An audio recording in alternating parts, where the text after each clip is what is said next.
Hi everyone, ಎಲ್ಲರಿಗೂ economics ಕ್ಲಾಸ್ಗೆ ಸ್ವಾಗತ.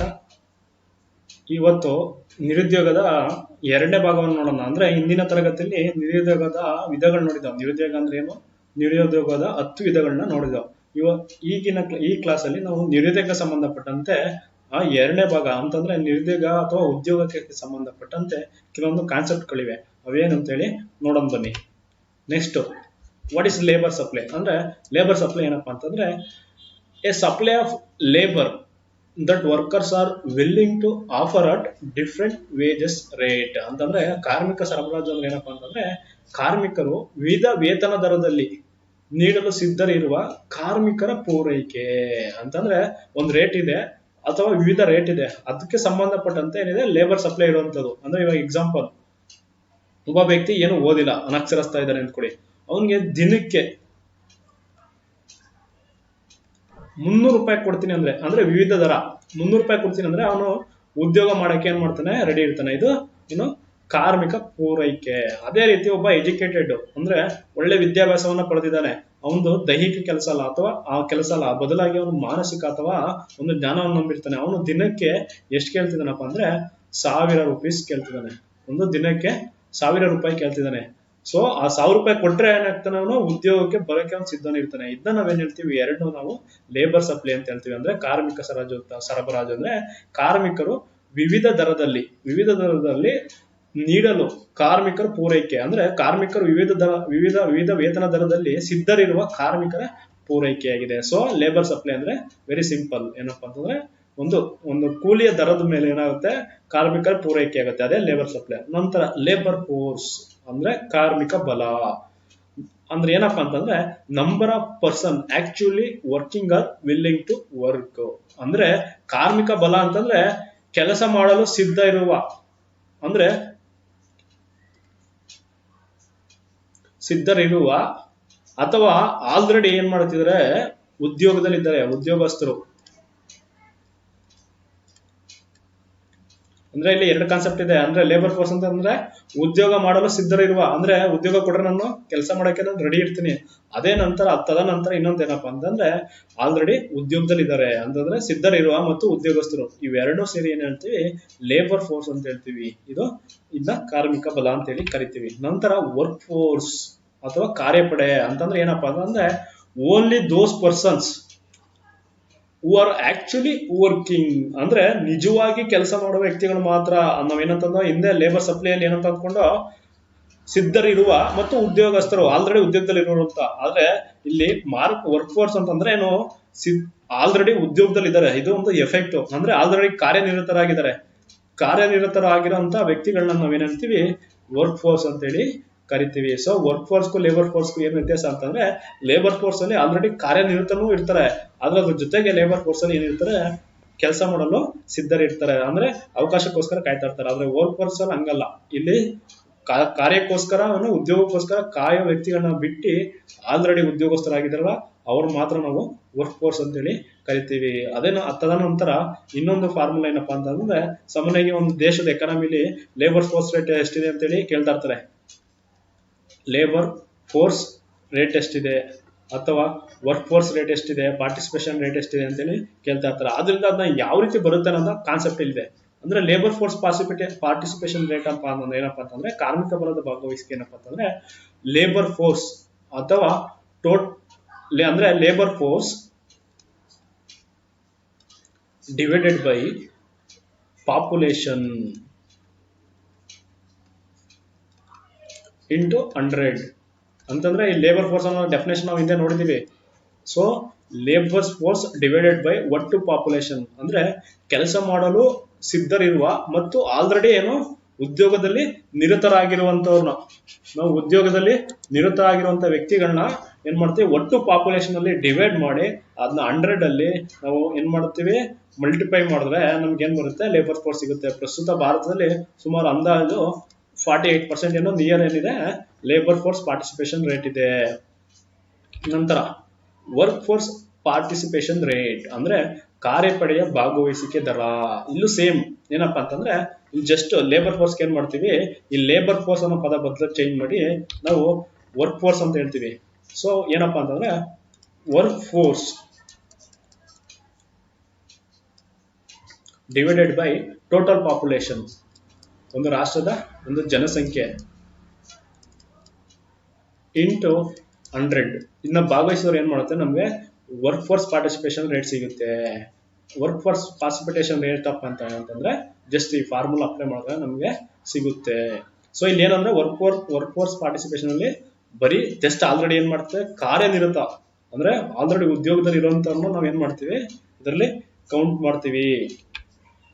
ಸೊ ನೆಕ್ಸ್ಟ್ ಅಂದ್ರೆ ಈ ಉದ್ಯೋಗ ಅಥವಾ ನಿರುದ್ಯೋಗ ಸಂಬಂಧಪಟ್ಟಂತೆ ಇನ್ನೊಂದು ಕಾನ್ಸೆಪ್ಟ್ ಏನಪ್ಪಾ ಅಂತಂದ್ರೆ, NSSO uses 3 different approaches ಅಥವಾ reference period used to classify an individual activity status ಅಂತಂದ್ರೆ, ಒಬ್ಬ ವ್ಯಕ್ತಿ ಉದ್ಯೋಗದಲ್ಲಿ ಇದ್ದಾನೋ ಅಥವಾ ನಿರುದ್ಯೋಗಿ ಇದ್ದಾನೋ ಅಂತೇಳಿ ಏನ್ ಮಾಡ್ತಿದೆ ಈ NSSO national sample survey organisation ಏನ್ ಮಾಡ್ತಿದೆ, ಇದು 3 ಅಪ್ರೋಚಸ್ ನ ಯೂಸ್ ಮಾಡ್ತಿದೆ. ಅಂದ್ರೆ ವ್ಯಕ್ತಿ ಉದ್ಯೋಗದಲ್ಲಿ ಇದ್ದಾನೋ ಇಲ್ವಾ ಅಂತೇಳಿ, ನಾವು ಉದ್ಯೋಗದಲ್ಲಿ ಇದ್ದಾನೋ ಅಂತ ಇಲ್ವಾ ಅಂತ ನಾವು ಬರೀ ಗಂಟೆ ಲೆಕ್ಕ ಕೊಂಡ್ಬಿಡಕ್ಕಲ್ಲ, ಆ ಒಂದು ದಿನ ಅಥವಾ ಒಂದು ವಾರ ಅಥವಾ ಒಂದು ವರ್ಷ, ಈ 3 ಅಪ್ರೋಚ್ ನ ಏನ್ ಮಾಡುತ್ತೆ NSSO ಬಳಸುತ್ತೆ. ಒಂದು ದಿನ, ಓಕೆ, ಒಂದು ದಿನ, ಒಂದು ವಾರ, ಒಂದು ವರ್ಷ.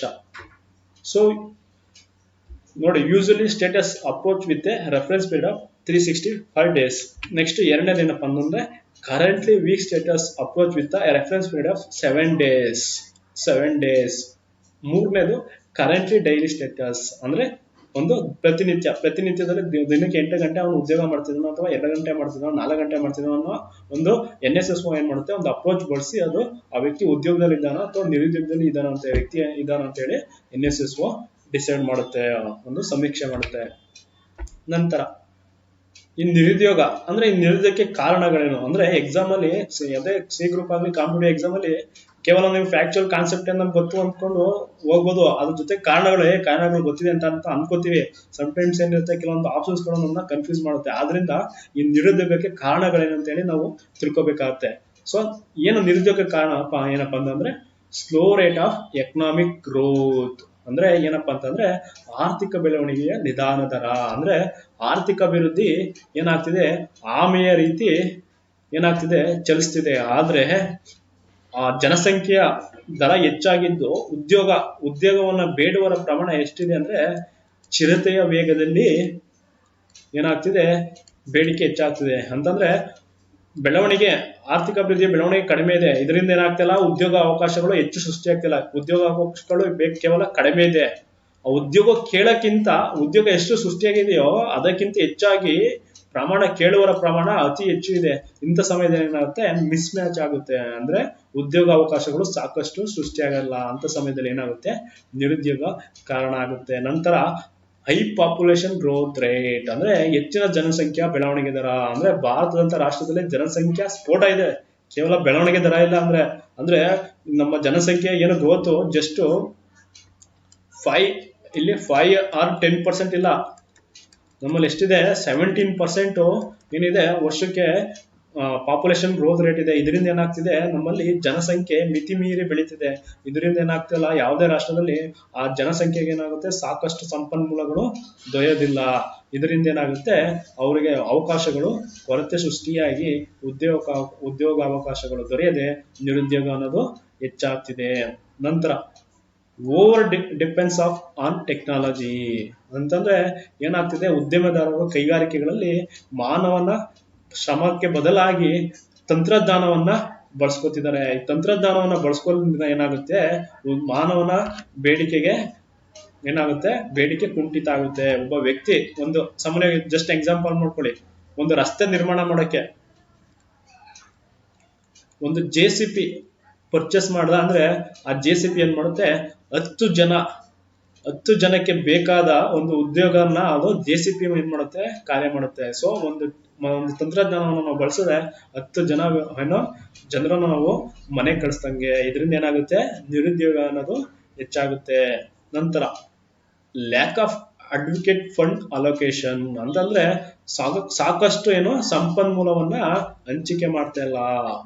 ಬೇಕಾದ ಅಂದ್ರೆ ಆರ್ಥಿಕ ಅಭಿವೃದ್ಧಿಯಲ್ಲಿ ಏನು ಸಂಪನ್ಮೂಲಗಳು ಬೇಕಾಗುತ್ತೆ ಅದನ್ನ ನಾವು ಕೊಡ್ತಾ ಇಲ್ಲ. ಅಂತಂದ್ರೆ ಶಿಕ್ಷಣ ಆಗ್ಲಿ, ಉದ್ಯೋಗ ಅವಕಾಶಗಳಾಗ್ಲಿ, ಆ ವ್ಯಕ್ತಿಗಳಿಗೆ ಇನ್ನು ಮುಂತಾದ ಕೌಶಲ್ಯ ಆಗ್ಲಿ, ಮುಂತಾದ ಫಂಡ್ಗಳು, ಒಂದು ರಾಷ್ಟ್ರದ ಅಭಿವೃದ್ಧಿಗೆ ಬೇಕಾದ ಒಂದು ಪ್ರದೇಶದ ಅಭಿವೃದ್ಧಿ ಮಾಡೋಕ್ಕೇನೋ ಫಂಡ್ ಅಲೋಕೇಶನ್ ಸರಿಯಾಗಿಲ್ಲ ಅಂತಂದ್ರೆ ಏನಾಗುತ್ತೆ, ಅಭಿವೃದ್ಧಿ ಕುಂಠಿತ ಆಗುತ್ತೆ. ಇದರಿಂದ ಏನಾಗುತ್ತೆ, ನಿರುದ್ಯೋಗ ಪ್ರಮಾಣ ಹೆಚ್ಚಾಗುತ್ತೆ. ನೆಕ್ಸ್ಟ್ ನಂತರ financial resource to curb unemployment.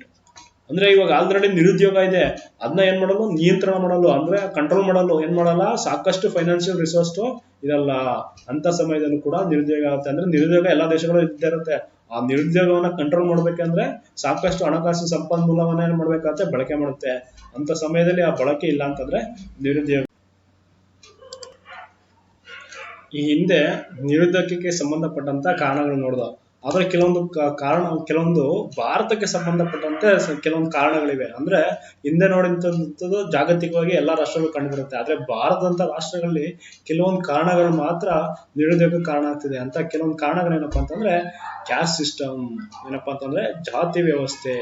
ಈ ಜಾತಿ ವ್ಯವಸ್ಥೆಯಿಂದ ಏನಾಗ್ತಿದೆ, ಕಾರ್ಮಿಕ ಮಾರುಕಟ್ಟೆ ಏನಾಗಿದೆ, ಜಡತ್ವದಿಂದ ಇದೆ. ಅಂದ್ರೆ ಮೂವಬಲ್ ಆಗ್ತಿಲ್ಲ ಒಂದು ಕಡೆಯಿಂದ ಇನ್ನೊಂದು ಕಡೆಗೆ. ಅಂದ್ರೆ ಎಲ್ಲಿ ಡಿಮ್ಯಾಂಡ್ ಇದೆ, ಕಾರ್ಮಿಕರ ಬೇಡಿಕೆ, ಆ ಜಾಗಕ್ಕೆ ಏನಾಗ್ತಿಲ್ಲ, ಪೂರೈಕೆ ಆಗ್ತಿಲ್ಲ. ಅಂದ್ರೆ ಜನರು ಒಂದು ಪ್ರದೇಶದಿಂದ ಇನ್ನೊಂದು ಪ್ರದೇಶಕ್ಕೆ ಹೋಗಕ್ ಆಗ್ತಿಲ್ಲ. ಸಾಮಾನ್ಯ ಎಕ್ಸಾಂಪಲ್ ಏನಪ್ಪಾ ಅಂತಂದ್ರೆ, ಇವಾಗ ಒಂದು ಗ್ರಾಮದಲ್ಲಿ ಏನಿದೆ, ತುಂಬಾ ಜನ ಅಗತ್ಯಕ್ಕಿಂತ ಹೆಚ್ಚು ಕುಂಬಾರರಿದ್ದಾರೆ. ಅಂದ್ರೆ ಕುಂಬಾರರಪ್ಪ ಅಂತಂದ್ರೆ ಮಡಿಕೆ ಮಾಡೋರು. ಇಲ್ಲಿ ಎಷ್ಟಿದೆ ಅಂದ್ರೆ 10 ಜನಕ್ಕೆ ಮಾತ್ರ ಉದ್ಯೋಗ ಅವಕಾಶ ಸಿಗುತ್ತೆ ಕುಂಬಾರಿಕೆಗೆ, ಆದ್ರೆ ಇಲ್ಲಿ 100 ಜನ ಇದ್ದಾರೆ. ಸೊ ಇನ್ನು 90 ಜನ ಏನಾದ್ರೂ ಅವರಿಗೆ ಉದ್ಯೋಗ ಅವಕಾಶ ಇಲ್ಲ. ಅದೇ ಒಂದು 50-100 ಕಿಲೋಮೀಟರ್ ದೂರ ಹೋದಂತೆ ಒಂದು ಬಿ ಪ್ರದೇಶದಲ್ಲಿ, ಆ ಗ್ರಾಮೀಣ ಅಂದ್ರೆ ಬಿ ಗ್ರಾಮೀಣದಲ್ಲಿ ಕುಂಬಾರಿಕೆ ಮಾಡೋರು ಯಾರು ಇಲ್ಲ. ಆದ್ರೆ ಇಲ್ಲಿ ಕುಂಬಾರಿಕೆ ಮಾಡೋಕೆ ಏನಿದೆ, ಅವಕಾಶ ಇದೆ. ಆದ್ರೆ ಆ ಗ್ರಾಮೀಣದಲ್ಲಿ ತುಂಬಾ ಜನಸಂಖ್ಯೆ ಜಾಸ್ತಿ ಇದೆ, ಆದ್ರೆ ಅಲ್ಲಿ ಕುಂಬಾರಿಕೆ ಮಾಡುವಂತ ಜಾತಿ ಏನು ಇಲ್ಲ. ಆದ್ರಿಂದ ಬೇರೆ ಜಾತಿಯಲ್ಲಿ ಇರ್ತಾರಲ್ಲ ಆ ವ್ಯಕ್ತಿಗಳು ಈ ಕುಂಬಾರಿಕೆ ಕಸುಬನ್ನ ಮಾಡಲ್ಲ. ಯಾಕಪ್ಪ ಅಂತಂದ್ರೆ ಭಾರತದಲ್ಲಿ ಜಾತಿ ವ್ಯವಸ್ಥೆ ಇದೆ. ಜಾತಿ ವ್ಯವಸ್ಥೆಯಲ್ಲಿ ಏನಿದೆ, ಹುಟ್ಟುವಿನ ಆಧಾರ ಅಂದ್ರೆ ಜನನದರದ ಮೇಲೆ ತನ್ನ ತಂದೆ ಏನು ಕಾರ್ಯ ಮಾಡ್ತಿದ್ದೋ ತನ್ನ ಮಗನು ಮಾಡ್ಬೇಕು ಅಂತ ಹೇಳಿ ಒಂದು ಕಟ್ಟುನಿಟ್ಟಿನ ಸಂಪ್ರದಾಯ ಇದೆ. ಇದರಿಂದ ಏನಾಗ್ತಿದೆ, ನಿರುದ್ಯೋಗ ಕಾರಣ ಆಗ್ತಿದೆ. ನೋಡಿ, ಇಲ್ಲಿ ಗ್ರಾಮದಲ್ಲಿ 90 ಜನ ಇಲ್ಲಿ ಹೋಗ್ಬೋದು, ಜಾತಿ ವ್ಯವಸ್ಥೆ ಇಲ್ಲ ಅಂತಂದ್ರೆ. ಸೊ ಇದೇನದು ದೂರ ಪ್ರದೇಶ ಆಗ್ತಿದೆ, ಇಲ್ಲಿ ಇವ್ರು ಮೂವ್ ಆಗ್ತಿಲ್ಲ. ಜೊತೆಗೆ ಇಲ್ಲಿ ಬಿ ಪ್ರದೇಶದಲ್ಲಿ ತುಂಬಾ ಜನ ಬೇರೆ ನಿರುದ್ಯೋಗಿಗಳು ಇದ್ದಾರೆ, ಅವರು ಈ ಉದ್ಯೋಗವನ್ನ ಕೈಗೊಳ್ಳಕ್ ರೆಡಿ ಇಲ್ಲ. ಯಾಕಪ್ಪ ಅಂತಂದ್ರೆ ನನ್ನ ಜಾತಿ ಬೇರೆ. ಸೊ ಇದರಿಂದನೂ ಕೂಡ ಏನಾಗ್ತಿದೆ, ಭಾರತದಲ್ಲಿ ಜಾತಿ ವ್ಯವಸ್ಥೆ ಕೂಡ ನಿರುದ್ಯೋಗಕ್ಕೆ ಕಾರಣ ಆಗ್ತಿದೆ. ನಂತರ ಅಗ್ರಿಕಲ್ಚರ್ ಪ್ರೊವೈಡ್ ಸೀಸನಲ್ ಎಂಪ್ಲಾಯ್ಮೆಂಟ್. ಏನ್ ಹೇಳ್ತಿದೆ ಅಂದ್ರೆ, ಕೃಷಿ ಏನ್ ಮಾಡ್ತಿದೆ, ಋತು ಸಂಬಂಧಿ ಉದ್ಯೋಗ ಕೊಡ್ತಿದೆ. ಅಂದ್ರೆ ಮಾನ್ಸೂನ್ ಸಮಯದಲ್ಲಿ ಅಂದ್ರೆ ಮಳೆಗಾರಿಕೆ ಸಮಯದಲ್ಲಿ, ಮಳೆ ಇರುವಂತ ಸಮಯದಲ್ಲಿ ಏನ್ ಮಾಡ್ತಿದ್ದಾರೆ, ರೈತರು ಅಥವಾ ಜನರು ಕೃಷಿಯಲ್ಲಿ ತೊಡಗಿದ್ದಾರೆ.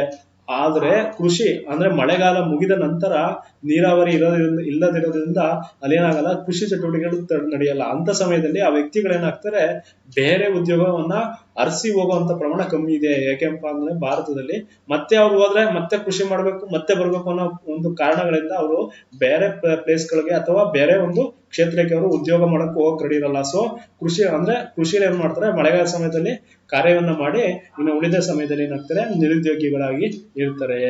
ನಂತರ ಭಾರತದಲ್ಲಿ ಇನ್ನೊಂದು ಕಾರಣ ಏನಪ್ಪಾ ಅಂತಂದ್ರೆ, fall of cottage and small industries. ಅಂದ್ರೆ ಏನಪ್ಪಾ ಅಂತಂದ್ರೆ, ಸಣ್ಣ ಮತ್ತು ಹತ್ತಿ ಬಟ್ಟೆ ಕೈಗಾರಿಕೆ ಉದ್ಯಮ ಏನಿದೆ, ಸಣ್ಣ ಕೈಗಾರಿಕೆ, ಇದು ಭಾರತದಲ್ಲಿ ಏನಾಗಿದೆ, ಕುಸಿತಕ್ಕೀಡಾಗಿದೆ. ಏನಪ್ಪಾ ಅಂತಂದ್ರೆ, ಬ್ರಿಟಿಷರು ಬರೋಕ್ಕಿಂತ ಮುಂಚೆ ಭಾರತದಲ್ಲಿ ಸಣ್ಣ ಕೈಗಾರಿಕೆಗಳು ತುಂಬಾ ಹೆಚ್ಚಾಗಿತ್ತು. ಇದೇನಾಗ್ತಿತ್ತು, ಜನರಿಗೆ ಉದ್ಯೋಗ ಅವಕಾಶವನ್ನು ಸೃಷ್ಟಿ ಮಾಡಿ ಅವರ ಜೀವನ ನಿರ್ವಹಣೆಗೆ ಬಹು ಮುಖ್ಯವಾಗಿ ಒಂದು ಕಸುಬಾಗಿತ್ತು. ಆದ್ರೆ ಬ್ರಿಟಿಷರು ಭಾರತದಲ್ಲಿ ಬಂದ ನಂತರ ಅವ್ರು ಏನ್ ಮಾಡ್ತಾರೆ, ಈ ಸ್ಮಾಲ್ ಸ್ಕೇಲ್ ಇಂಡಸ್ಟ್ರಿಗಳು ಏನಿರುತ್ತೆ, ಉತ್ಪಾದನೆ ಮಾಡುವಂತ ಕೈಗಾರಿಕೆಗಳ ಮೇಲೆ ಏನ್ ಮಾಡ್ತಾರೆ, ಡ್ಯೂಟಿಗಳನ್ನ ಅಂದ್ರೆ ತೆರಿಗೆಗಳನ್ನ ಹಾಕಿ ಅದನ್ನ ಡಿಸ್ಕರೇಜ್ ಮಾಡ್ತಾರೆ. ಯಾವುದೇ ರೀತಿ ಆ ಕೈಗಾರಿಕೆಗಳಿಗೆ ಏನ್ ಬೇಕಾದಂತ ಒಂದು ಅವಕಾಶಗಳನ್ನ ಕೊಡೋದಿಲ್ಲ.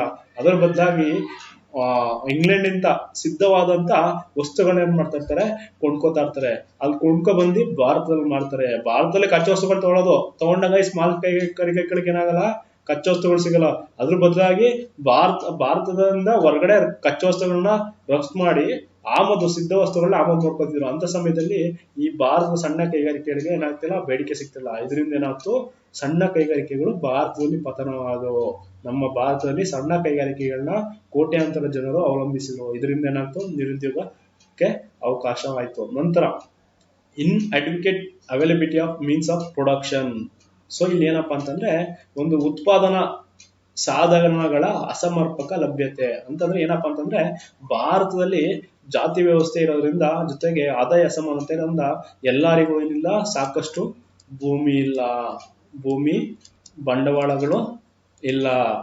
ಭೂಮಿ ಇದ್ರು ಕೆಲವರಿಗೆ ಲೆಸ್ ದೆನ್ 1 acre ಇದೆ. ಸೊ ಈ ತರ ಇದರಿಂದ ಏನಾಗ್ತಿದೆ, ಉತ್ಪಾದನಾ ಘಟಕಗಳು ಸರಿಯಾಗಿ ಇಲ್ಲದಿರೋದ್ರಿಂದ ಏನಾಗ್ತಿದೆ, ನಿರುದ್ಯೋಗಕ್ಕೂ ಕಾರಣ ಆಗಿದೆ. ನಂತರ ಡಿಫೆಕ್ಟಿವ್ ಪ್ಲಾನಿಂಗ್. ಏನೇಳಿ ಡಿಫೆಕ್ಟಿವ್ ಪ್ಲಾನಿಂಗ್ ಇದೆ, ಒಂದು ದೋಷಯುಕ್ತ ಯೋಜನೆ ಇದೆ. ಒಂದು ಅಭಿವೃದ್ಧಿಯನ್ನ, ಒಂದು ನಿರುದ್ಯೋಗವನ್ನ ಹೋಗಲಾಡಿಸಲು ಬೇಕಾದಂತ ಒಂದು ಸಮರ್ಪಕ ಒಂದು ಯೋಜನೆ ಭಾರತದಲ್ಲಿ ಕೊರತೆ ಇದೆ. ಇದರಿಂದ ಏನಾಗ್ತಿದೆ, ಭಾರತದಲ್ಲಿ ನಿರುದ್ಯೋಗಕ್ಕೆ ಕಾರಣ ಆಗಿದೆ.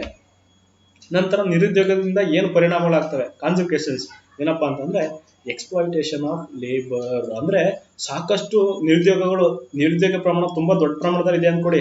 ಒಂದು ದೇಶದಲ್ಲಿ ತುಂಬಾ ದೊಡ್ಡ ಪ್ರಮಾಣದಲ್ಲಿ ಇದ್ದಾಗ ಏನಾಗ್ತಾರೆ, ಇಲ್ಲಿ ಆಲ್ರೆಡಿ ಉದ್ಯೋಗದಲ್ಲಿ ಇರ್ತಾರಲ್ಲ ಸಣ್ಣ ಪ್ರಮಾಣದವರು, ಅವ್ರನ್ನ ಏನ್ ಮಾಡ್ತಾರೆ, ಎಕ್ಸ್ಪ್ಲಾಯಿಟೇಷನ್ ಆಗುತ್ತೆ, ಅಂದ್ರೆ ಶೋಷಣೆ ಆಗುತ್ತೆ. ಅವ್ರು ಏನ್ ಮಾಡ್ತಾರೆ, ಅವ್ರಿಗೆ ಉತ್ತಮ ಕೂಲಿ ಕೊಡಲ್ಲ, ಉತ್ತಮ ರೇಟಲ್ಲಿ ಕೂಲಿ ಕೊಡಲ್ಲ. ಯಾಕಂದ್ರೆ ಇವಾಗ ಸಾಮಾನ್ಯವಾಗಿ 500 ರೂಪಾಯಿ ದಿನಕ್ಕೆ 500 ರೂಪಾಯಿಲಿ ಕೂಲಿ ಕೊಡಕ್ಕೆ ರೆಡಿ ಇರ್ತಾರೆ ಅನ್ಕೊಳ್ಳಿ ಬೇರೆ ದೇಶದಲ್ಲಿ. ನಮ್ಮ ದೇಶದಲ್ಲಿ 500 ರೂಪಾಯಿ ಕೂಲಿ ಕೊಡಕ್ಕೆ ರೆಡಿ ಇದ್ದಾಗ, ಇಲ್ಲಿ ವ್ಯಕ್ತಿಗಳು ಏನಾಗ್ತಾರೆ, ನನಗೆ ಬರೀ 300 ರೂಪಾಯಿ ಕೊಡಿ, ನಾನು ಕೂಲಿ ಮಾಡಕ್ ರೆಡಿ ಇರ್ತೀನಿ ಅಂತಾರೆ. ಸೊ ಅವಾಗ ಏನಾಗ್ತಾರೆ, ಈ ಕೂಲಿ ಕಾರ್ಮಿಕರಿಗೆ ಕಡಿಮೆ ವೇತನವನ್ನ ಕೊಡ್ಬೇಕಾಗತ್ತೆ. ನಂತರ ಹೆಚ್ಚು 8 ಗಂಟೆಗೆ ಬದಲಾಗಿ 10 hours ಅಥವಾ 12 hours ಏನ್ ಮಾಡ್ತಾರೆ, ಕೆಲಸವನ್ನ ಅವ್ರ ಕೈಲಿ ಮಾಡಿಸ್ಕೊತಾರೆ. ಯಾಕಪ್ಪ ಅಂದ್ರೆ ಇವ್ರಲ್ಲಿ ಹೇಳಿದ ವ್ಯಕ್ತಿ ಇವಾಗ ನಾನು 8 hours ನಾನು ಕೆಲಸ ಮಾಡಕ್ ರೆಡಿ ಇಲ್ಲ ಅಂದ್ರೆ, ಅವ್ನ ವ್ಯಕ್ತಿ ಏನ್ ಮಾಡ್ತಾರೆ, ಈಸಿಯಾಗಿ ತೆಗ್ದಾಕ್ಬಿಟ್ಟು ಇನ್ನೊಬ್ಬ ವ್ಯಕ್ತಿನ ನೇಮಕ ಮಾಡ್ತಾರೆ. ಯಾರು 9, 10, 12 ಗಂಟೆ ಕೆಲಸ ಮಾಡೋಕೆ. ಈ ಮೂಲಕ ಏನಾಗುತ್ತೆ, ಶೋಷಣೆ ಆಗುತ್ತೆ. ಅವ್ರಿಗೆ ಬೇಕಾದಂತ ಒಂದು ಏನಾಗಲ್ಲ, ಭದ್ರತೆಗಳು ಅಂದ್ರೆ ಹುಷಾರಿಲ್ಲ ಅಂದ್ರೆ, ಹೆಲ್ತ್ ಪ್ರಾಬ್ಲಮ್ ಅಂದ್ರೆ ಅವ್ರಿಗೆ ಇನ್ಸೂರೆನ್ಸ್ ಆಗ್ಲಿ ಅಥವಾ PF ಅಥವಾ ಪಿಂಚಣಿ ಆಗ್ಲಿ ಮುಂತಾದ ಸೌಲಭ್ಯಗಳನ್ನ ನಿರಾಕರಣೆ ಮಾಡ್ತಾರೆ. ನಂತರ ಪೊಲಿಟಿಕಲಿ ಇನ್ಸ್ಟೆಬಿಲಿಟಿ ಆಗುತ್ತೆ. ಅಂತಂದ್ರೆ ರಾಜಕೀಯವಾಗಿ ಅಸ್ಥಿರತೆ. ಅಂತಂದ್ರೆ ಏನಾಗುತ್ತೆ, ಬಹುಪಾಲು ಯುವಕರು ನಿರುದ್ಯೋಗವಾಗಿ ಇರೋದ್ರಿಂದ ಅವ್ರು ಏನಾಗ್ತಾರೆ, ಏನಪ್ಪಾ ಆಗ್ತಾರೆ ಅಂತಂದ್ರೆ, ಒಂದು ಸಾಮಾಜಿಕ ಶಾಂತಿಯನ್ನ ಕದಡುವ ಕಾರ್ಯದಲ್ಲಿ ತೊಡಗ್ತಾರೆ. ಸಾಮಾಜಿಕವಾಗಿ ಶಾಂತಿಯನ್ನ ಕದಡುವ ಕಾರ್ಯಗಳು ಅಂತಂದ್ರೆ ಅಪರಾಧ ಕೆಲಸಗಳು ಮಾಡುವಂಥದ್ದು. ಆಮೇಲೆ ಪೊಲಿಟಿಕಲ್, ಇವರ ಮೇಲೆ ಏನಾಗುತ್ತೆ, ಒಂದು ಆಕ್ರೋಶ, ದ್ವೇಷ ಬೆಳೆಯುತ್ತೆ, ಅಸೂಯೆ ಬೆಳೆಯುತ್ತೆ. ಇದರಿಂದ ಏನಾಗುತ್ತೆ, ವಿರೋಧ ಪಕ್ಷಗಳು ಏನ್ ಮಾಡ್ತಾರೆ, ಅದನ್ನೇ ಬಂಡವಾಳ ಮಾಡ್ಕೊಂಡು ಫೈಟ್ ಮಾಡ್ತಾರೆ. ಎಲೆಕ್ಷನ್ ಆಗ್ಲಿ ಏನೇ ಆಗ್ಲಿ ಸರ್ಕಾರ ಬೀಳಿಸುವಂಥದ್ದು, ಈ ತರ ಪ್ರಮಾಣ ಆಗ್ತಾ ಇರುತ್ತೆ. ಸೊ ಪೊಲಿಟಿಕಲಿ ಇನ್ಸ್ಟೆಬಿಲಿಟಿ ಇರುತ್ತೆ. ನಂತರ ಇಂಟರ್ನಲ್ ಸೆಕ್ಯೂರಿಟಿ ಪ್ರಾಬ್ಲಮ್ ಆಗುತ್ತೆ. ಅಂತಂದ್ರೆ ಆಂತರಿಕ ಭದ್ರತಾ ಸಮಸ್ಯೆ. ಒಬ್ಬ ವ್ಯಕ್ತಿ, ಸುಮಾರು ಯುವಕರಲ್ಲಿ ನಿರುದ್ಯೋಗ ಇದ್ರೆ ಏನಾಗ್ತಾರೆ, ಅವರು ನಕ್ಸಲಿಸಮ್, ಟೆರರಿಸಮ್ ಇಂತ ಮುಂತಾದ ಕಡೆಗೆ ಆಕರ್ಷಣೆಯಾಗಿ ಅದು ಒಂದು ಆಂತರಿಕ ಭದ್ರತೆಗೆ ಕಾರಣ ಆಗುತ್ತೆ. ನಂತರ ನಿರುದ್ಯೋಗದಿಂದ ಇನ್ಕ್ರೀಸಸ್ ಇನ್ ಪಾವರ್ಟಿ. ನಿರುದ್ಯೋಗದಿಂದ ಆಬ್ವಿಯಸ್ಲಿ ಏನಾಗುತ್ತೆ, ನಿರುದ್ಯೋಗದಿಂದ ಬಡತನ ಅನ್ನೋದು ಹೆಚ್ಚಾಗುತ್ತೆ. ನಂತರ ಲಾಸ್ ಆಫ್ ಹ್ಯೂಮನ್ ರಿಸೋರ್ಸ್, ಅಂದ್ರೆ ಮಾನವ ಸಂಪನ್ಮೂಲ ಏನಾಗುತ್ತೆ, ನಷ್ಟ ಆಗುತ್ತೆ. ನಮ್ಮ ಒಂದು ಎಕಾನಮಿಲಿ ಸದೃಢ ಒಂದು ಸಮರ್ಥ ಮಾನವ ಸಂಪನ್ಮೂಲ ಇದೆ ಅಂತ ಬಳಸ್ಕೊಳಕ್ಕಾಗಲ್ಲ. ಇದು ಈ ನಿರುದ್ಯೋಗದಿಂದ ಕಾನ್ಸಿಕ್ವೆನ್ಸಸ್. ನಿರುದ್ಯೋಗಕ್ಕೆ ಪರಿಹಾರ ಏನಪ್ಪಾ ಅಂತಂದ್ರೆ, use of labour intensive technology. ಕೇವಲ ಟೆಕ್ನಾಲಜಿ ಬಳಸ್ಕೋ ಬದಲಾಗಿ ಅತಿ ಹೆಚ್ಚು ಕಾರ್ಮಿಕರು ಬೇಕಾದಂತ ಒಂದು ತಂತ್ರಜ್ಞಾನವನ್ನು ಬಳಸಿಕೊಂಡು ಉತ್ತಮವಾಗಿ ನಾವೇನು ಪ್ರೊಡಕ್ಷನ್ ಮಾಡೋದ್ರಿಂದ ನಾವು ಈ ನಿರುದ್ಯೋಗವನ್ನ ಹೋಗಲಾಡಿಸಬಹುದು. ಅಂದ್ರೆ ಯಾವುದೇ ಕೈಗಾರಿಕೆ ಮಾಡ್ಬೇಕಂತಂದ್ರೆ ಸರ್ಕಾರಗಳೇನ್ ಮಾಡ್ಬೇಕು, ಲೇಬರ್ ಇಂಟೆನ್ಸಿವ್, ಯಾವ್ದು ಲೇಬರ್ಗೆ ಅತಿ ಹೆಚ್ಚು ಲೇಬರ್ನ ಬಳಸ್ಕೊತಾರಲ್ಲ ಅಂತ ಟೆಕ್ನಾಲಜಿಗಳು ಮತ್ತು ಕೈಗಾರಿಕೆಗಳಿಗೆ ಏನ್ ಮಾಡ್ಬೇಕಾಗತ್ತೆ, ಸರ್ಕಾರ ಆದ್ಯತೆಯನ್ನ ನೀಡಬೇಕಾಗತ್ತೆ. ಯಾವುದೇ ಒಂದು ಯೋಜನೆ ಮಾಡ್ಬೇಕಾದ್ರೆ ಉದ್ಯೋಗ ಅವಕಾಶಗಳು ಸಾಕಷ್ಟು ಸೃಷ್ಟಿಯಾಗನ್ನ ಸರ್ಕಾರ ಗಮನದಲ್ಲಿ ಇಟ್ಕೋಬೇಕಾಗತ್ತೆ. ನಂತರ ಆಕ್ಸಿಲರೇಟಿಂಗ್ ಇನ್ವೆಸ್ಟ್ಮೆಂಟ್ ಇನ್ ಅಗ್ರಿಕಲ್ಚರ್. ಅಂದ್ರೆ ಭಾರತದಂತ ಕೃಷಿ ಪ್ರಧಾನ ರಾಷ್ಟ್ರದಲ್ಲಿ ಏನ್ ಮಾಡ್ತಿದೆ, ಶೇಕಡ 50% ಅಷ್ಟು ಜನ ಏನ್ ಮಾಡ್ತಿದ್ರೆ ಕೃಷಿಯಲ್ಲಿ ಉದ್ಯೋಗಸ್ಥರಾಗಿದ್ದಾರೆ. ಸೊ ಇದ್ರಲ್ಲಿ ಏನಾಗಿದೆ, ಸಾಮಾನ್ಯವಾಗಿ ಡಿಸ್ಬೈಸ್ಡ್ ಅನ್ಎಂಪ್ಲಾಯ್ಮೆಂಟ್ ಇದೆ, ಮರೆಮಾಚಿದ ನಿರುದ್ಯೋಗ ಇದೆ. ಅಂದ್ರೆ ನೋಡಕ್ ಮಾತ್ರ ಉದ್ಯೋಗಸ್ಥರಾಗಿರ್ತಾರೆ, ಅದರಿಂದ ಅವ್ರು ನಿಜವಾಗ್ಲೂ ಅದು ಅವರು ಉದ್ಯೋಗಿಗಳಾಗಿರಲ್ಲ. ಇಂಥ ಸಮಯದಲ್ಲಿ ಏನ್ ಮಾಡುತ್ತೆ ಮಾಡಿ ನಾವು ಅಗ್ರಿಕಲ್ಚರಲ್ಲಿ ಏನ್ ಮಾಡ್ಬೇಕಾಗತ್ತೆ, ಸಾಕಷ್ಟು ಹೂಡಿಕೆಯನ್ನ ಮಾಡ್ಬೇಕಾಗತ್ತೆ. ಅದರಿಂದ ಗಾಂಧೀಜಿಯವರು ಹೇಳಿದ್ರು ಭಾರತ ಕೃಷಿ ಪ್ರಧಾನ ರಾಷ್ಟ್ರ, ಅದರಿಂದ ಸಣ್ಣ ಕೈಗಾರಿಕೆಗಳು ಗ್ರಾಮೀಣ ಪ್ರದೇಶಗಳನ್ನ ನಾವು ಡೆವಲಪ್ ಮಾಡಬೇಕು ಅಂತ ಹೇಳ್ತಾರೆ ಗಾಂಧೀಜಿಯವರು. ಸೊ ನಾವು ಕೃಷಿ ಸಂಬಂಧಪಟ್ಟಂತೆ ನಾವು ಕೆಲವೊಂದು ಹೂಡಿಕೆಗಳನ್ನ ಬಳಸಿ, ಅಂತಂದ್ರೆ ನಮ್ಮ ಹತ್ರ ಇವಾಗ ಟೊಮೊಟೊ ಇದೆ. ಸೊ ರೈತರು ಸಾಮಾನ್ಯವಾಗಿ ಟೊಮೊಟೊ ಬೆಳೀತಾರೆ. ಆ ಟೊಮೊಟೊ ನಾವು ಸಾಸ್ ಮಾಡಿ ಏನ್ ಮಾಡ್ಬೇಕಾಗತ್ತೆ, ಇಲ್ಲಿ ಪ್ರೊಡಕ್ಷನ್ ಕೆಲವು ಸಮಯದಲ್ಲಿ ಟೊಮೊಟೊಗಳು ಒಂದ್ಸಲ ಒಳ್ಳೆ ಉತ್ತಮ ಬೆಲೆ ಇರುತ್ತೆ, ಆದ್ರೆ ಬಹುಬಾರಿ ಉತ್ತಮ ಬೆಲೆ ಇರಲ್ಲ. ಯಾಕೆಂತಂದ್ರೆ ಅದನ್ನ ಕೊಂಡ್ಕೊಳಕ್ ರೆಡಿ ಇರಲ್ಲ. ಹೆಚ್ಚು ಪ್ರೊಡಕ್ಷನ್ ಆದಾಗ ನಾವ್ ಏನ್ ಮಾಡ್ಬೇಕಾಗತ್ತೆ, ನಾವು ಅಗ್ರಿಕಲ್ಚರ್ ಇನ್ವೆಸ್ಟ್ ಮಾಡಿ ಅಗ್ರಿಕಲ್ಚರ್ ಪ್ರೊಸೆಸಿಂಗ್ ಅಂತ ಕಾರ್ಖಾನೆಗಳನ್ನ ನಾವು ತೆಗಿಬೇಕಾಗತ್ತೆ. ಈ ಮೂಲಕ ಟೊಮೊಟೊವನ್ನ ಸಾಸ್ ಮಾಡಿ ಬೇರೆ ದೇಶಗಳಿಗೆ ನಾವು ರಫ್ತು ಮಾಡುವಂತದ್ದಾಗ್ಲಿ, ಭಾರತದಲ್ಲೇ ಸಂಗ್ರಹ ಮಾಡ್ಕೊಳ್ಳೋದಾಗ್ಲಿ, ಕೋಲ್ಡ್ ಸ್ಟೋರೇಜು, ಉತ್ತಮ ಟೆಕ್ನಾಲಜಿ, ಮಾರ್ಕೆಟ್, ಅದನ್ನ ಗುಣಮಟ್ಟವನ್ನ ಸುಧಾರಣೆ ಮಾಡುವಂಥದ್ದು, ಇಂಥ ಮುಂತಾದ ವಿಧಾನಗಳನ್ನ ನಾವು ಏನ್ ಮಾಡಿ ಬಳಸಬೇಕು ಅಂದ್ರೆ ನಮಗೆ ಒಂದು ಹೂಡಿಕೆ ಅನ್ನೋದು ಬೇಕಾಗುತ್ತೆ. ಸೊ ಹೆಚ್ಚು ನಾವು ಕೈಗಾರಿಕೆ ಪ್ರದೇಶಗಳಿಗೆ ಹೂಡಿಕೆ ಮಾಡಬೇಕಾಗುತ್ತೆ. ನಂತರ ಡೈವರ್ಸಿಫಿಕೇಶನ್ ಆಫ್ ಅಗ್ರಿಕಲ್ಚರ್ ಅಂತಂದ್ರೆ ಒಂದು 50% ಜನ ಕೃಷಿಯಲ್ಲಿ ಏನಾಗಿದ್ದಾರೆ, ನಿರತರಾಗಿದ್ದಾರೆ ಭಾರತದಲ್ಲಿ. ಸೊ ಇದು ಸಾಕಷ್ಟು ಉದ್ಯೋಗ ಅವಕಾಶಗಳು ಸಿಗ್ತಲ್ಲ ಭಾರತದಲ್ಲಿ. ಸುಮ್ಮನೆ ಜಸ್ಟ್ GDP ಗೆ ಅವ್ರದ್ದು ಕಾಂಟ್ರಿಬ್ಯೂಷನ್ ಎಷ್ಟಿದೆ ಅಂದ್ರೆ ಕೇವಲ 14% ಇದೆ. ಸೊ ಆದ್ರಿಂದ ಇದು ನೋಡಿ 14% ಮಾತ್ರ ಕಾಂಟ್ರಿಬ್ಯೂಷನ್ ಇದ್ರೆ, ಆದ್ರೆ ಉದ್ಯೋಗ ಅವಕಾಶಗಳು ಉದ್ಯೋಗಿಗಳು ಎಷ್ಟು 50% ಮಾತ್ರ, ಸುಮಾರು 50% ಏನಾಗಿದ್ರೆ ಅದರಲ್ಲಿ ನಿರತರಾಗಿದ್ರೆ. ಆದ್ರಿಂದ ಇದನ್ನ ಏನ್ ಮಾಡ್ಬೇಕಾಗತ್ತೆ, ನಾವು ಬೇರೆ ಕ್ಷೇತ್ರಗಳಿಗೆ ಹೆಚ್ಚು ಜನರನ್ನ ಏನ್ ಮಾಡ್ಬೇಕಾಗತ್ತೆ, ನಾವು ವರ್ಗಾವಣೆ ಮಾಡ್ಬೇಕಾಗತ್ತೆ. ಅಂದ್ರೆ ಕೈಗಾರಿಕೆ ಮತ್ತು ಸೇವಾ ಪ್ರದೇಶಗಳಿಗೆ ಏನ್ ಮಾಡುತ್ತೆ, ಈ ಜನರನ್ನ ನಾವು ಏನ್ ಮಾಡ್ಬೇಕಾಗತ್ತೆ, ವರ್ಗಾವಣೆ ಮಾಡ್ಬೇಕಾಗತ್ತೆ. ಅಂದ್ರೆ ಸಾಕಷ್ಟು ಕೈಗಾರಿಕೆಗಳನ್ನು ತೆರೆದು ಅಲ್ಲಿ ಉದ್ಯೋಗ ಅವಕಾಶವನ್ನ ಸೃಷ್ಟಿ ಮಾಡೋ ಮೂಲಕ ಅಂದ್ರೆ ಕೃಷಿ ಪ್ರದೇಶವನ್ನ, ಕೃಷಿ ಕ್ಷೇತ್ರವನ್ನ ಅವಲಂಬಿಸುವ ಪ್ರಮಾಣವನ್ನ ಕಡಿಮೆ ಮಾಡ್ಬೇಕಾಗತ್ತೆ. Next service and employment growth ಅಂದ್ರೆ ಕೃಷಿ ಒಂದು ಸೇವಾ ಮತ್ತು ಉದ್ಯೋಗ ಅವಕಾಶಗಳನ್ನ ನಾವು ಅತಿ ಹೆಚ್ಚು ಮಾಡಬೇಕಾಗತ್ತೆ. ನಂತರ ಎಜುಕೇಶನ್, ಉತ್ತಮವಾದ ಶಿಕ್ಷಣವನ್ನು ನೀಡಿ ಅವರಲ್ಲಿ ಕೌಶಲ್ಯವನ್ನು ತುಂಬುವ ಮೂಲಕ ಒಂದು ಸಾಮರ್ಥ್ಯವನ್ನ ಸೃಷ್ಟಿ ಮಾಡಬೇಕು ಅಂತ ಹೇಳಿ ಈ ಮೂಲಕ ನಾವು ತಿಳ್ಕೊಬೇಕಾಗತ್ತೆ. ಸೊ ಇವೆಲ್ಲ ಪಾಸಿಬಲ್ ಸೊಲ್ಯೂಷನ್ಸ್ಗಳು. ನೆಕ್ಸ್ಟ್ ನಾವು ಇವತ್ತು ನಿರುದ್ಯೋಗದ ಬಗ್ಗೆ ಸಂಬಂಧಪಟ್ಟಂತ ನಾವು ಅಧ್ಯಯನ ಮಾಡಿದ್ವಿ. ಅಂದ್ರೆ ನಿರುದ್ಯೋಗದ ವಿಧಗಳೇನು, ಅದಕ್ಕೆ ಸಂಬಂಧಪಟ್ಟಂತ ಕಾನ್ಸೆಪ್ಟ್ಗಳು ತಿಳ್ಕೊಂಡಿದ್ವಿ. ಸೊ ನಾವು ಕೆಲವು ಬಾರಿ ನಾವು ಓದಿ ಕೂಡ ತಿಳ್ಕೊಂಡಿದ್ರು ಕೂಡ ಎಕ್ಸಾಮ್ ಅಲ್ಲಿ ನಾವು ಓದಿರೋದೇ ಬರುತ್ತೆ ಅಂತ ನಾವು ತಿಳ್ಕೊಳಕ್ಕಾಗಲ್ಲ. ಅದ್ರ ಬದಲಾಗಿ ನಮ್ಗೆ ಏನಾಗುತ್ತೆ, ಕೆಲವೊಂದು ಬೇರೆ ಬೇರೆ ವಿಷಯಗಳು ಮಧ್ಯದಲ್ಲೂ ಮಿಕ್ಸ್ ಆಗ್ಬೋದು. ಸೊ ನಾವು ಈ MCQs ಬಹು ಆಯ್ಕೆ ಪ್ರಶ್ನೆಗಳನ್ನ ನಾವು ಏನ್ ಮಾಡ್ಬೋದು, ಓದೋ ಮೂಲಕ ಏನ್ ಮಾಡ್ಬೇಕಾಗತ್ತೆ, ನಾವು ಕೆಲವೊಂದು ಕ್ವಶನ್ಗಳು ಸಾಲ್ವ್ ಮಾಡೋದ್ರಿಂದ ನಮ್ಗೆ ಕಾನ್ಸೆಪ್ಚುಲಿ ನಾವು ಕ್ಲಾರಿಟಿ ಬರುತ್ತೆ. So first, what type of unemployment is found in India? ಭಾರತದಲ್ಲಿ ಯಾವ ರೀತಿಯ ನಿರುದ್ಯೋಗಗಳು ಕಂಡು ಬರುತ್ತೆ? Options A structural unemployment, B seasonal unemployment, C disguised unemployment, D all of the above. ನಾನು ಕ್ಲಾಸ್ ಮಾಡ್ಬೇಕಾದ್ರೆ ಹೇಳಿದೆ, ಸ್ಟ್ರಕ್ಚರಲ್ ಅನ್ಎಂಪ್ಲಾಯ್ಮೆಂಟ್ ಏನಪ್ಪಾ ಅಂತಂದ್ರೆ ಭಾರತದಂತ ರಾಷ್ಟ್ರಗಳಲ್ಲಿ ಕೌಶಲ್ಯ ಭರಿತ ಉದ್ಯೋಗ ಅವಕಾಶಗಳು ಇವೆ, ಆದ್ರೆ ಕೌಶಲ್ಯ ಭರಿತ ಕಾರ್ಮಿಕರಿಲ್ಲ ಸಾಕಷ್ಟು. ಇದು ಸಾಮಾನ್ಯವಾಗಿ ಸ್ಟ್ರಕ್ಚರಲ್ ಅನ್ಎಂಪ್ಲಾಯ್ಮೆಂಟ್ ಎಲ್ಲಿರುತ್ತೆ ಅಂತಂದ್ರೆ ಅಭಿವೃದ್ಧಿಶೀಲ ಮತ್ತು ಅಭಿವೃದ್ಧಿ ಹಿಂದುಳಿದ ರಾಷ್ಟ್ರಗಳಲ್ಲಿ ಸ್ಟ್ರಕ್ಚರಲ್ ಅನ್ಎಂಪ್ಲಾಯ್ಮೆಂಟ್ ಅನ್ನೋದು ಕಂಡು ಬರುತ್ತೆ. ಸೊ ಇದು ಭಾರತದಲ್ಲಿ ಇದೆ. ಅದೇ ರೀತಿ ನೋಡಿ, ಬಿ ಆನ್ಸರ್ ಕೂಡ ಸಿಮಿಲರ್ ಇದೆ. ಸೀಸನಲ್ ಎಂಪ್ಲಾಯ್ಮೆಂಟ್, ಹೌದು, ಭಾರತದಂತ ರಾಷ್ಟ್ರದಲ್ಲಿ ಋತುಮಾನ ಸಂಬಂಧ ನಿರುದ್ಯೋಗ ಇದೆ. ಹೌದು, ಏನಂತಂದ್ರೆ ಮಳೆಗಾಲದಲ್ಲಿ ಏನ್ ಮಾಡ್ತೀವಿ ನಾವು, ಸೀಸನ್ ಅನ್ಎಂಪ್ಲಾಯ್ಮೆಂಟ್ ಅಂದ್ರೆ ಮಳೆಗಾಲದಲ್ಲಿ ಮಾತ್ರ ಉದ್ಯೋಗ ಅವಕಾಶಗಳಿದ್ದು ಉಳಿದ ಸಮಯದಲ್ಲಿ ಏನಾಗ್ತಾರೆ, ನಿರುದ್ಯೋಗಿಗಳಾಗ್ತಾರೆ. ಸೊ ಇದು ಹೌದು, ಭಾರತದಂತ ರಾಷ್ಟ್ರದಲ್ಲಿ ಕಂಡು ಬರುತ್ತೆ. ನಂತರ ಸಿ ಡಿಸ್ಗೈಸ್ಡ್ ಅನ್ಎಂಪ್ಲಾಯ್ಮೆಂಟ್, ಮರೆಮಾಚಿದ ನಿರುದ್ಯೋಗ ಅಂತಂದ್ರೆ ಏನಪ್ಪಾ ಅಂತಂದ್ರೆ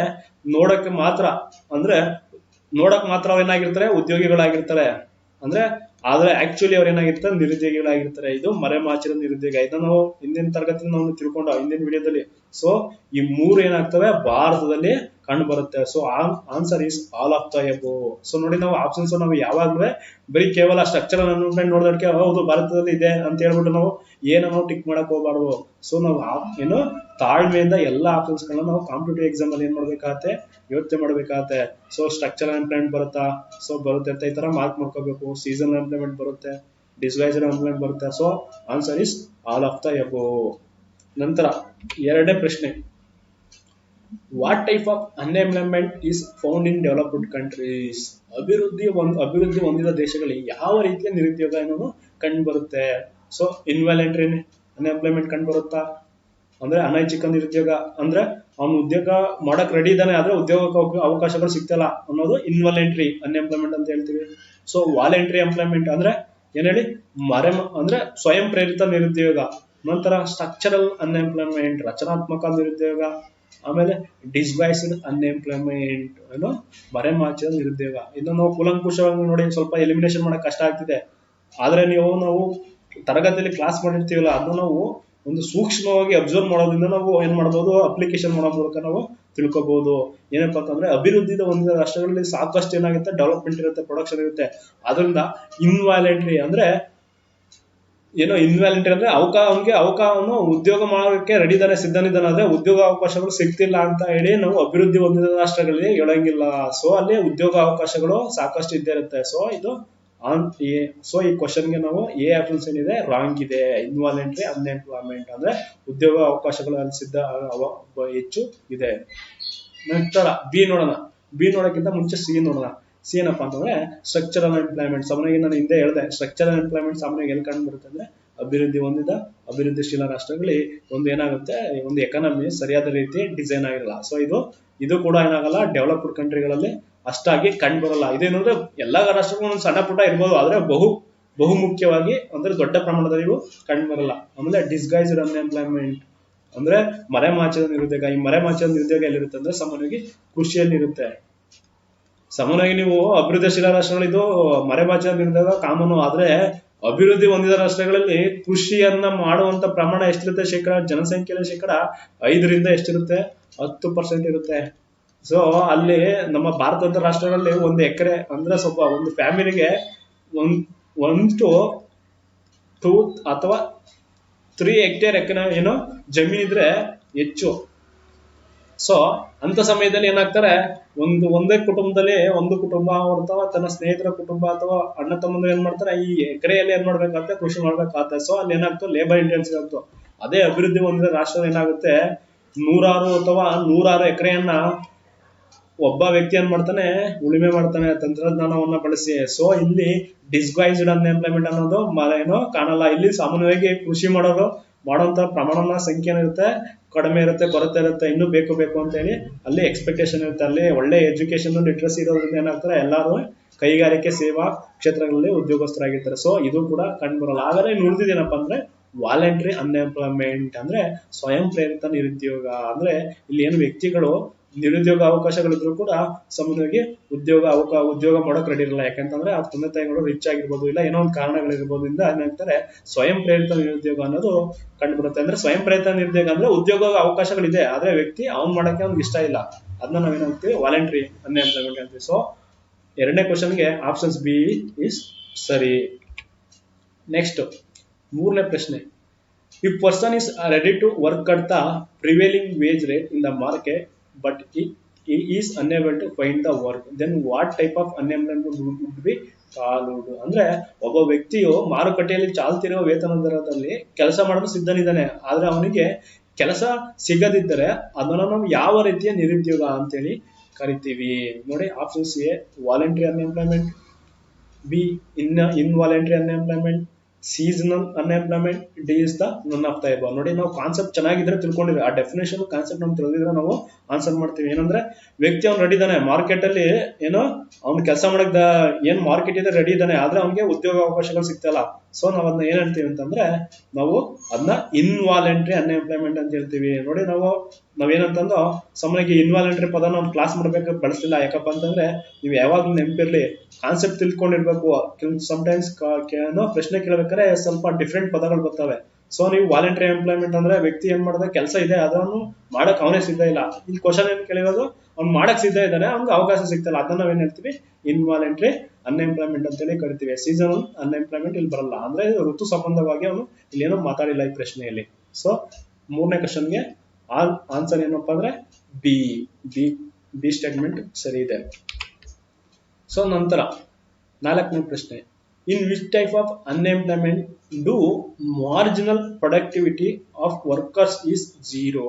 ಅಂದ್ರೆ ಯಾವ ರೀತಿಯ ನಿರುದ್ಯೋಗದಲ್ಲಿ ಕಾರ್ಮಿಕರ ಕನಿಷ್ಠ ಉತ್ಪಾದಕತೆಯು ಏನಾಗಿರುತ್ತೆ, ಶೂನ್ಯವಾಗಿರುತ್ತೆ. ಸೊ ಅದು ಯಾವ ವಿಧ ಅಂತ ಹೇಳಿ ಕೇಳಿದಾನೆ. ಅಂದ್ರೆ ಇಲ್ಲಿ ಯಾವ ವಿಧದ ಯಾವ ನಿರುದ್ಯೋಗದಲ್ಲಿ ಸೀಮಾಂತ ಉತ್ಪಾದಕತೆ ಅಥವಾ ಕನಿಷ್ಠ ಉತ್ಪಾದಕತೆ ಏನಾಗಿರುತ್ತೆ, ಹೆಚ್ಚಾಗಲ್ಲ, ಅಷ್ಟೇ ಇರುತ್ತೆ, ಅಂದ್ರೆ 0 ಇರುತ್ತೆ ಅಂತ ಹೇಳಿ ಹೇಳ್ತಾನೆ. ಅದು ಡಿಸ್ಗೈಸ್ಡ್ ಅನ್ಎಂಪ್ಲಾಯ್ಮೆಂಟ್, ಇನ್ವಾಲಂಟ್ರಿ ಅನ್ಎಂಪ್ಲಾಯ್ಮೆಂಟ್, ಅಥವಾ ಸೀಸನಲ್ ಅನ್ಎಂಪ್ಲಾಯ್ಮೆಂಟ್, ಅಥವಾ ಸ್ಟ್ರಕ್ಚರ್ ಅನ್ಎಂಪ್ಲಾಯ್ಮೆಂಟ್. ನೋಡಿ, ನಿಧಾನವಾಗಿ ಯೋಚನೆ ಮಾಡಿದ್ಕೆ ಏನು ಆನ್ಸರ್ ಮಾಡಬೇಕು. ಸೊ ನಾನು ಕ್ಲಾಸ್ ಮಾಡ್ಬೇಕಾದ್ರೆ ಹೇಳ್ದೆ ಡಿಸ್ಗಾಯ್ಸ್ಡ್ ಅನ್ಎಂಪ್ಲಾಯ್ಮೆಂಟ್. ಇದಕ್ಕೆ ಉತ್ತರ 4ನೇ ಪ್ರಶ್ನೆಗೆ ಉತ್ತರ ಏನಪ್ಪಾ ಅಂತಂದ್ರೆ ಎ ಇಸ್ ದ ರೈಟ್. ಏನಪ್ಪಾ ಅಂತಂದ್ರೆ ಡಿಸ್ಗಾಯ್ಸ್ಡ್ ಅನ್ಎಂಪ್ಲಾಯ್ಮೆಂಟ್ ಹೇಳಿದೆ.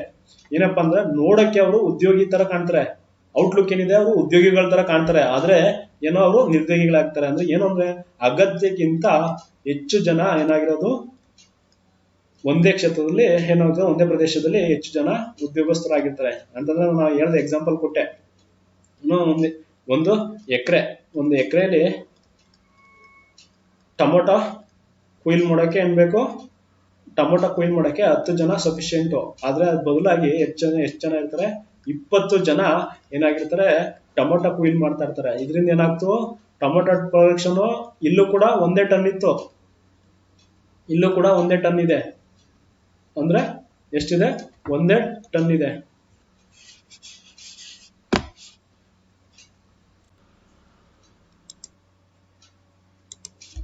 ಸೊ ಇಲ್ಲಿ ಏನಪ್ಪಾ ಅಂತಂದ್ರೆ ಅಗತ್ಯಕ್ಕಿಂತ ಹೆಚ್ಚು ಜನ ಇದ್ದಾರೆ. ಅಂದ್ರೆ ಇಲ್ಲಿ 1 ಎಕರೆ 10 ಜನ ಇದ್ರು, ಸೊ ಪ್ರೊಡಕ್ಷನ್ ಎಷ್ಟಾಯ್ತು, ಒಂದೇ ಟನ್ ಆಗ್ತು. ಆದ್ರೆ ಇಲ್ಲಿ 20 ಜನ ಇದ್ದಾರೆ, ಪ್ರೊಡಕ್ಷನ್ ಎಷ್ಟಾಯ್ತು, ಒಂದೇ ಟನ್ ಟೊಮೊಟೊ ಏನ್ ಮಾಡ್ದೋ ಪ್ರೊಡಕ್ಷನ್ ಮಾಡ್ದೋ. ಸೊ ಇಲ್ಲಿ ಪ್ರೊಡಕ್ಷನ್ ಅಂದ್ರೆ ನೋಡಿ, ಇಲ್ಲಿ ಮಾರ್ಜಿನಲ್ ಪ್ರೊಡಕ್ಟಿವಿಟಿ ಏನಿದೆ, ಮಾರ್ಜಿನಲ್ ಪ್ರೊಡಕ್ಟಿವಿಟಿ ಏನಿದೆ 0 ಇದೆ. ಅಂದ್ರೆ ಜನರು ಹೆಚ್ಚಾದಂತ ಏನಾಗ್ಲಿಲ್ಲ, ಪ್ರೊಡಕ್ಷನ್ ಪ್ರಮಾಣ ಏನಾಗ್ತು, ಶೂನ್ಯ ಆಗ್ತು. ಸೊ ಇದನ್ನ ನಾವ್ ಏನ್ ಹೇಳ್ತೀವಿ, ಡಿಸ್ಗಾಯ್ಸ್ಡ್ ಅನ್ಎಂಪ್ಲಾಯ್ಮೆಂಟ್ ಅಂತ ಹೇಳಿ ಕರಿತೀವಿ. ಸೊ ಇಂದಿನ ವಿಡಿಯೋದಲ್ಲಿ ನಾವು ನಿರುದ್ಯೋಗ ಮತ್ತು ಉದ್ಯೋಗಕ್ಕೆ ಸಂಬಂಧಪಟ್ಟಂತೆ ಲೇಬರ್ ಫೋರ್ಸ್ ಅಂದ್ರೇನು, ವರ್ಕ್ ಫೋರ್ಸ್ ಅಂದ್ರೇನು, participation labour work force participation rate ಅಂದ್ರೇನು ಅಂತೇಳಿ ತಿಳ್ಕೊಂಡು, ಅದೇ ರೀತಿ ಅಂದ್ರೆ ನಿರುದ್ಯೋಗಕ್ಕೆ ಕಾರಣಗಳೇನು, ಅದರಲ್ಲೂ ಎಕ್ಸ್ಪೆಷಲಿ ಭಾರತದಂತ ರಾಷ್ಟ್ರಗಳಲ್ಲಿ ಜಾತಿ ವ್ಯವಸ್ಥೆ ಮುಂತಾದ ಕಾರಣಗಳಿಂದ ಭಾರತದ ನಿರುದ್ಯೋಗ ಕಂಡು ಬರ್ತದೆ. ಅದರ ಪರಿಣಾಮಗಳೇನು, ಕೆಲವೊಂದು ಮಲ್ಟಿಪಲ್ ಚಾಯ್ಸ್ ಕ್ವಶನ್ಗಳನ್ನು ನಾವು ಸಾಲ್ವ್ ಮಾಡಿದ್ದೀವಿ. ಸೊ ಈ ವಿಡಿಯೋವನ್ನು ನೋಡಿದಂತ ನಿಮ್ಮೆಲ್ಲರಿಗೂ ಧನ್ಯವಾದಗಳು. Thank you very much.